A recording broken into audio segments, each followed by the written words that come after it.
தமிழ் பேசும் நல்லுள்ளங்களுக்கு வணக்கம். நேயர்களே, இது உங்கள் ஸ்பார்க் தமிழ் ஆடியோ புக்ஸ். இதுவரைக்கும் நம்ம சேனலை சப்ஸ்கிரைப் பண்ணாதவங்க சப்ஸ்கிரைப் பண்ணிக்கங்க. அப்படியே பக்கத்தில் இருக்கிற பெல் பட்டனையும் கிளிக் பண்ணிக்கோங்க. இந்த கதை நான் வாசிக்கிற விதம் இது எல்லாம் உங்களுக்கு பிடிச்சிருந்தா கதை கேட்கும் ஆர்வமுள்ள உங்க நண்பர்களுக்கு ஷேர் பண்ணுங்க, லைக் மற்றும் கமெண்ட் பண்ணுங்க. எழுத்தாளர் அமரர் சாண்டில்யன் அவர்கள் எழுதிய கடல் புறா பாகம் 1, அத்தியாயம் 31, வெற்றியின் வழி.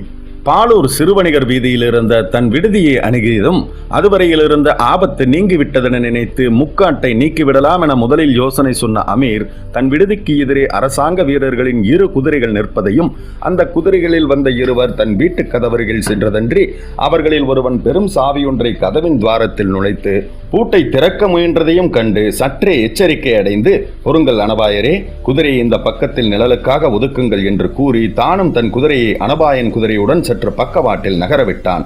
குதிரைகள் 2ம் நகர்ந்து தனது விடுதியின் பக்கவாட்டு விடுதி தாழ்வாரம் அடித்த நிழலில் ஒதுங்கியதும் தன் கூறிய விழிகளால் தன் வீட்டு முகப்பில் நடக்கும் காரியங்களை அமீர் கவனிக்கலானான். கவனிக்க அவன் முகத்தில் ஆச்சரிய குறி படருவதை அந்த இருளில் முழுவதும் கவனிக்க முடியாவிட்டாலும் அமீர் திடீரென கிளப்பிய என்ற ஒளியால் அவன் புத்தியில் பேராச்சரியம் குடிகொண்டிருக்கிறது என்பதை யூகித்துக் கொண்ட அனபாயன், எதை கண்டு ஆச்சரியப்படுகிறாய் அமீர் என்று கேட்டான். அதோ அவர்களை கவனியுங்கள் என்றான் அமீர் மேலும் ஆச்சரியம் ததும்பிய குரலில்.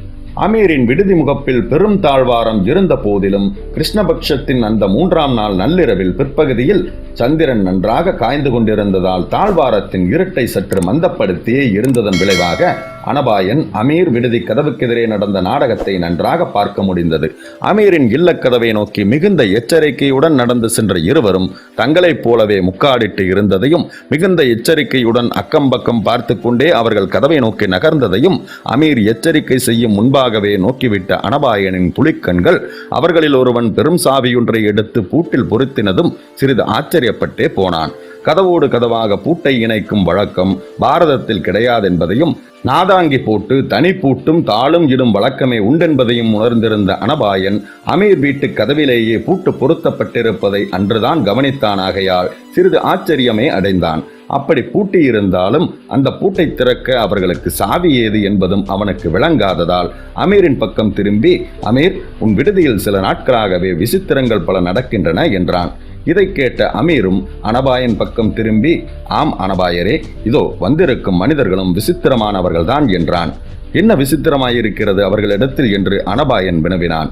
வந்திருப்பவர்கள் கலிங்க வீரர்கள் அல்ல என்றான் அமீர் திட்டமாக. வேறு யார்? அனபாயனின் குரலில் மேலும் ஆச்சரியம் ஒலித்தது. அதுதான் புரியவில்லை. குதிரைகள் கலிங்க வீரர்கள் குதிரைகளே ஒழிய வந்திருப்பவர்கள் கலிங்க வீரர்கள் அல்ல. ஆனால் என் வீட்டு பூட்டின் மர்மத்தை தெரிந்து வைத்திருக்கிறார்கள் என்று அமீர் விளக்கினான். என்ன மர்மம் இருக்கிறது உன் விடுதியின் பூட்டில் என்று கேட்டான் அனபாயன். அதோ பாருங்கள், அந்த மனிதன் பூட்டில் சாவியை செருகினானே ஒழிய முழுவதும் திருப்பவில்லை என்று சுட்டிக்காட்டினான் அமீர். உண்மையில் சாவியை பூட்டுக்குள் கொடுத்த மனிதன் அதை வலதுபுறம் பூராவும் திருப்பவில்லை. அதற்கு மாறாக பூட்டும் பாவனையில் இடதுபுறமே அரைவாசி திருப்பி பழைய நிலைக்கு கொண்டு வந்தான். இதை கண்ட அனபாயன் கேட்டான், பூட்டை திறக்கும் வழி இதுவா அமீர் என்று. இல்லை அனபாயரே, பூட்டை திறக்க அவன் முயலவில்லை. ஏனென்றால் அது ஒரு பூட்டல்ல என்றான் அமீர். பூட்டல்லவா? அனபாயனின் ஆச்சரியம் பன்மடங்கு அதிகமாகியது. இல்லை அனபாயரே, அது பூட்டல்ல. கதவில் 2 துவாரங்கள் இருக்கின்றன. ஒன்றுதான் பூட்டு, மற்றொன்று தாளை திறக்க உள்ளிருக்கும் அடிமைகளை அழைக்கும் சிறு மணி. அந்த துவாரத்தில் சாவியை கொடுத்து மும்முறை திருப்பினால் உள்ளிருக்கும் மெல்லிய சலாகை நகர்ந்து பக்கத்து சுவரில் இருக்கும் மணி மீது தட்டும். அடிமைகள் கதவை திறக்க அது கட்டளை.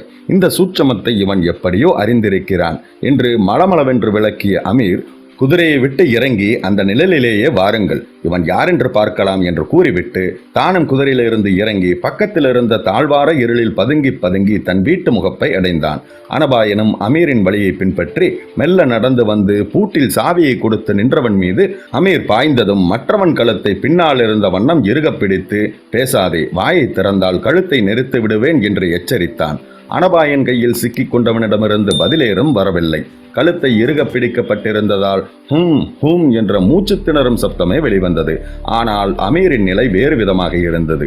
சாவியை பூட்டி அடிமைகளை வரவழைக்க முற்பட்டவன் மீது பின்னால் இருந்து அமீர் மிகுந்த எச்சரிக்கையுடன் தான் தாவினான். அவன் யார் மீது தாவினானோ அந்த மனிதனும் அமீரை போல் அப்படி அதி உயரமோ பருமனோ உள்ளவனும் அல்ல.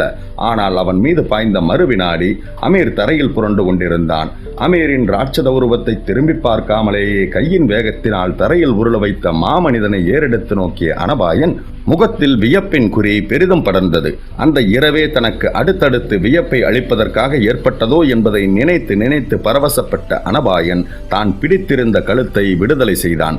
மண்ணில் உருண்ட அமீர் கூட திடீரென பரம சந்தோஷத்துடன் எழுந்து தன்னை வீழ்த்தியவனுக்கு தலை வணங்கினான். இந்த நிசையில் நீங்கள் வருவீர்கள் என்று எதிர்பார்க்கவில்லை. அப்பப்பா, எப்படி ஏமாற்றிவிட்டீர்கள் என்று மிகவும் பணிவும் வியப்பும் கலந்த குரலில் கூறினான்.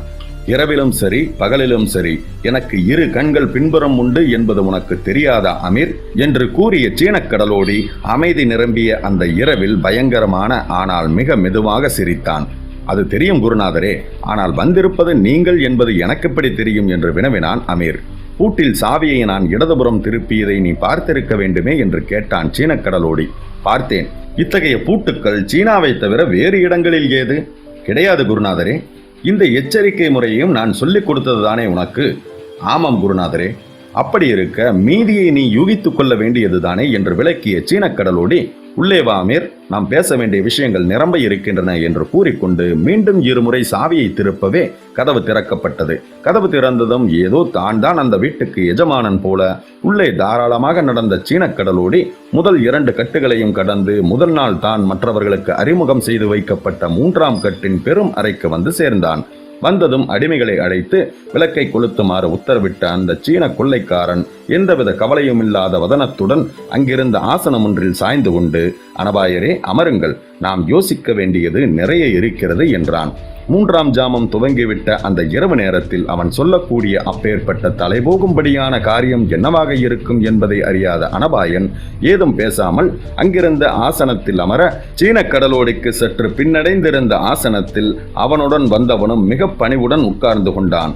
அறையில் அப்பொழுதும் தூங்கா விளக்கொன்று மெல்லியதாக எரிந்து கொண்டிருந்தாலும் அது போதாதென்ற காரணத்தால் சீனக்கடலோடியின் உத்தரவை தொடர்ந்து அடிமைகள் இருவரை பெருவிளக்குகள் 2 கொண்டு வர கட்டளையிட்ட அமீர் அந்த விளக்குகள் வந்து உள்ளே பேரொளி பரவியதும் மேற்கொண்டு என்ன தேவை குருநாதரே, சிறிது அரபு நாட்டு மது கொண்டு வரட்டுமா என்று மிக பணிவுடன் வினவினான். மிக பெரும் அபாயத்தை விளக்கும் குறியையோ வேறெவ்வித உணர்ச்சியையோ பிரதிபலிக்காமல் மிகுந்த அமைதியுடன் இருந்த முகத்தை இருமுறை அப்படியும் இப்படியும் ஆட்டி மது தேவையில்லை என்பதை உணர்த்திய சீனக்கடலோடி, மது இருக்கட்டும் அமீர், நாம் வந்த காரியத்தை முதலில் கவனிப்போம் என்றான்.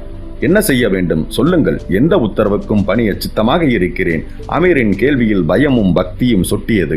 முதலில் வாசலில் உள்ள குதிரைகள் மீது இருக்கும் சீலைகளை எடுத்து மறைத்துவிடு, அவற்றில் கலிங்க சின்னங்கள் இருக்கின்றன என்றான் சீனக்கடலோடி.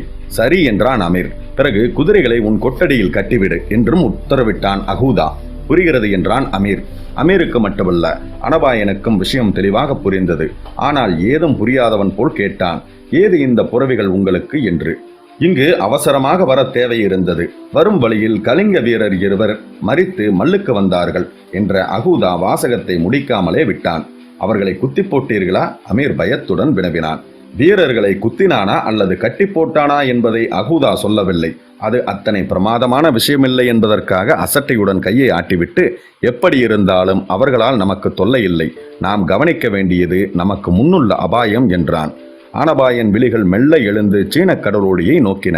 புதிதாக என்ன அபாயம் நேரிட்டு விட்டது என்று கேட்டான். நான் 2 மரக்கலங்களை கொண்டு வந்திருக்கிறேன் என்றான் அகூதா எதையோ வற்புறுத்தும் நோக்கத்துடன். அப்படியா என்றான் அனபாயன்.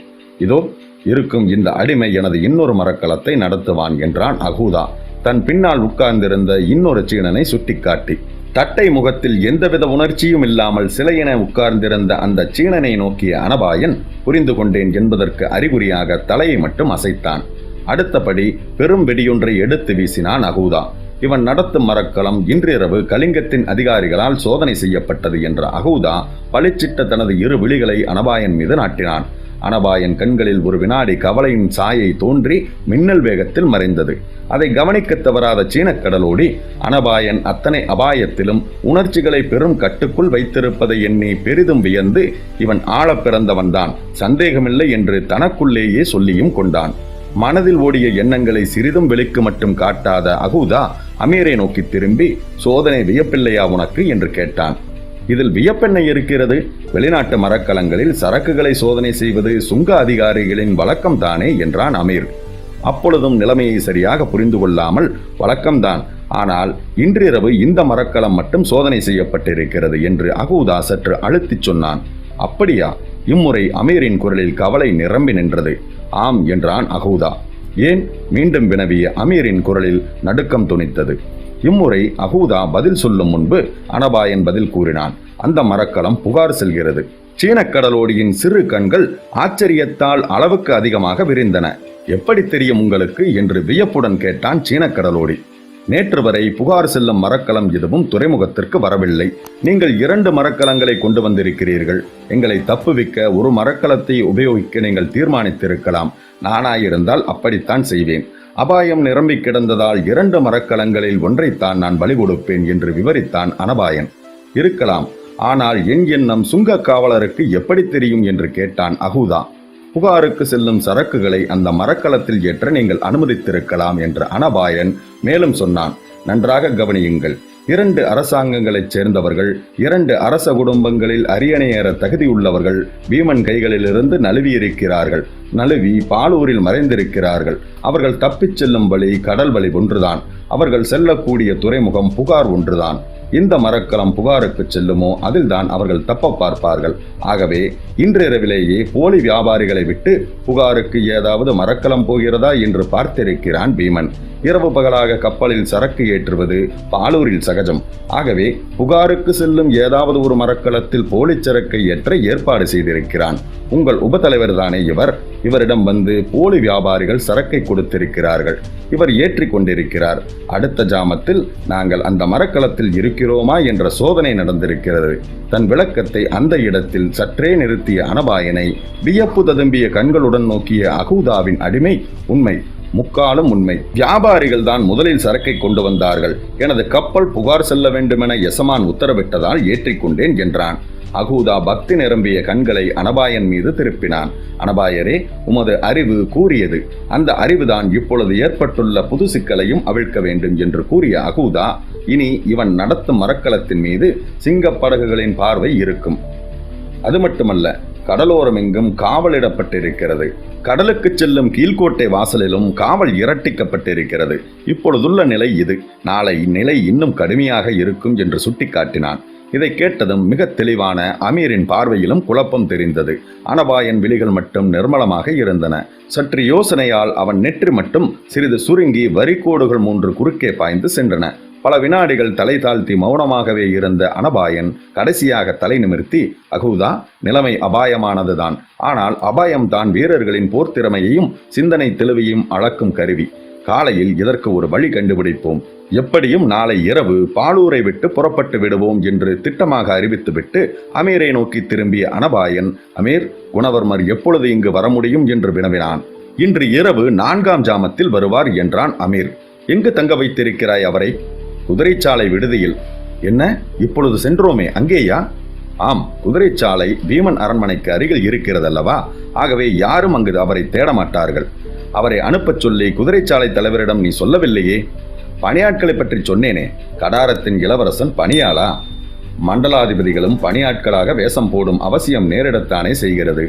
மற்ற அத்தனை பேர் மேலும் கலிங்க வீரர் கண்ணோட்டம் இருக்க, குணவர்மனை பற்றி மாத்திரம் தங்களுக்கோ கலிங்க வீரர்களுக்கோ எந்தவித தகவலும் கிடைக்காத மர்மத்தை புரிந்து கொண்ட அனபாயன் சாதாரண சமயமாக இருந்தால் அமீரின் சாமர்த்தியத்தை பற்றி பெரிதும் பாராட்டியிருப்பான். ஆனால் ஆபத்து நிறைந்த அந்த சமயத்தில் அவன் மனம் அத்தகைய பாராட்டுதல்களை அள்ளி வீசும் நிலையில் இல்லை.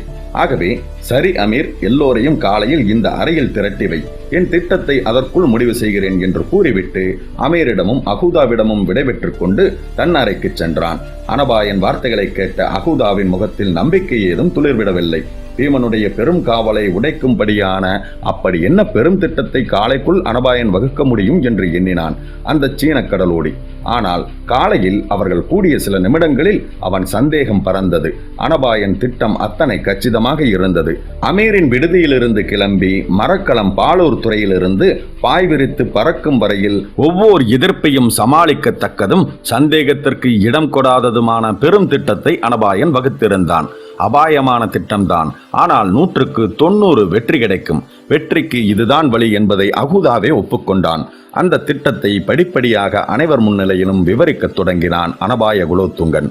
அன்பிற்கினிய நேயர்களே, உங்களுக்கு இந்த கதை பிடிச்சிருந்ததா?